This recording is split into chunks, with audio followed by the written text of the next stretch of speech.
Bonjour. Bon, après les expansions que ma collègue vous a très bien expliquées, on va parler de certaines expansions, en particulier de l'expansion adjective. Eh bien, l'expansion adjective, logiquement, comme son nom l'indique, et cela a déjà été bien défini par ma collègue, il faut qu'il soit représenté par un adjectif, évidemment. Mais attention, je voudrais faire une petite clarification concernant la différence entre adjectif et déterminant. Nous l'avons déjà vu, mais c'est comme rappel.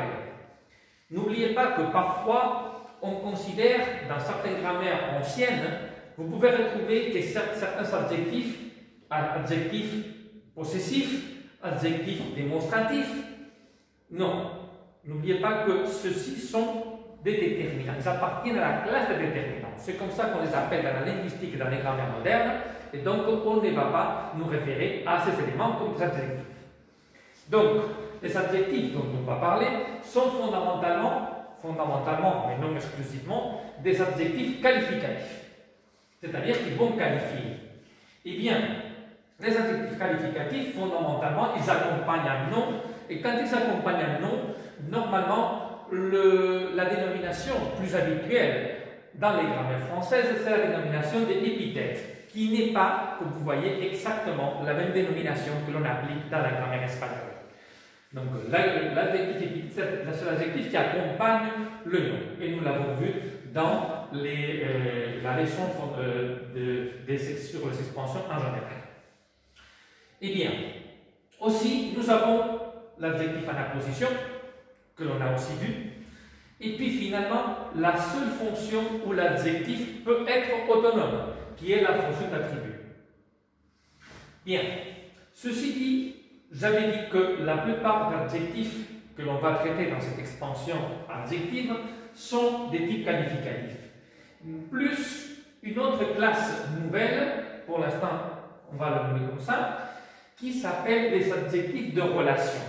Adjectifs de relation ou adjectifs relationnels. Il s'agit d'adjectifs, exemple type présidentiel, qui se dérivent de nom présidentiel du président, qui présentent quelques caractéristiques fondamentales qui ont des différences avec les autres adjectifs qualificatifs. Enfin, parce qu'ils ne sont pas adjectifs qualificatifs, ils appartiennent à une autre catégorie.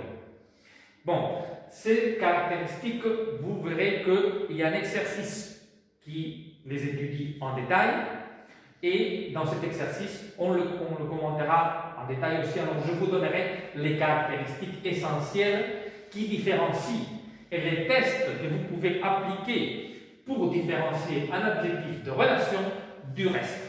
Je ne le ferai pas ici, on le fera quand on donnera les solutions dans l'exercice respectif. Donc, et puis finalement, dernier point à traiter, la place de l'adjectif. Évidemment, dans le cadre de l'adjectif, je reviens au premier cas, le cadre de l'adjectif épithète, l'adjectif modifie en substantif. Cela veut dire, et n'oubliez pas, que l'adjectif n'a pas de genre en soi-même, parce que l'adjectif a le genre du substantif qu'il modifie. Et masculin ou féminin dépendant du nom, si le nom soit masculin ou féminin. Puis, la place de l'adjectif est, comme vous le voyez, une place qui peut être, il y a le noyau, le nom, et l'adjectif peut se situer avant ou après. Et normalement, il y a le même sens, que l'on place l'adjectif avant ou après.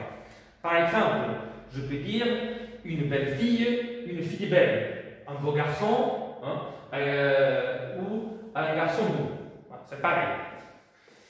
Bien, et la plupart des adjectifs de type qualificatif présentent cette caractéristique.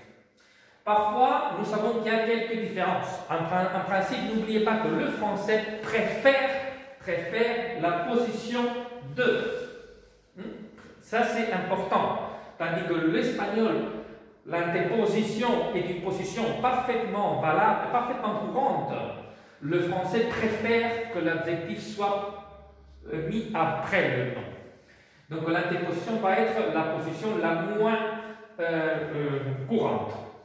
Mais, quelquefois, il y a vraiment une différence entre la antéposition ou postposition de l'adjectif. Je vous mets un exemple représentatif que l'on cite toujours, mais bien sûr, il y en a beaucoup d'autres.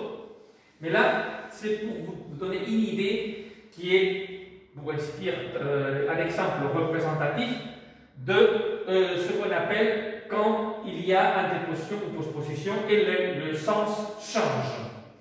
Un homme grand, c'est un homme grand en taille.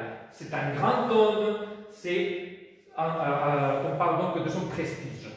C'est-à-dire que là, l'idée de grandeur est appliquée, ça peut s'appliquer à d'autres substantifs aussi, mais je vous mets l'exemple de homme, c'est un exemple très connu, et surtout pour que vous voyez que parfois, effectivement, le changement de place de l'adjectif peut avoir un sens différent. Mais ça, comme j'ai dit, ce n'est pas le cas habituel.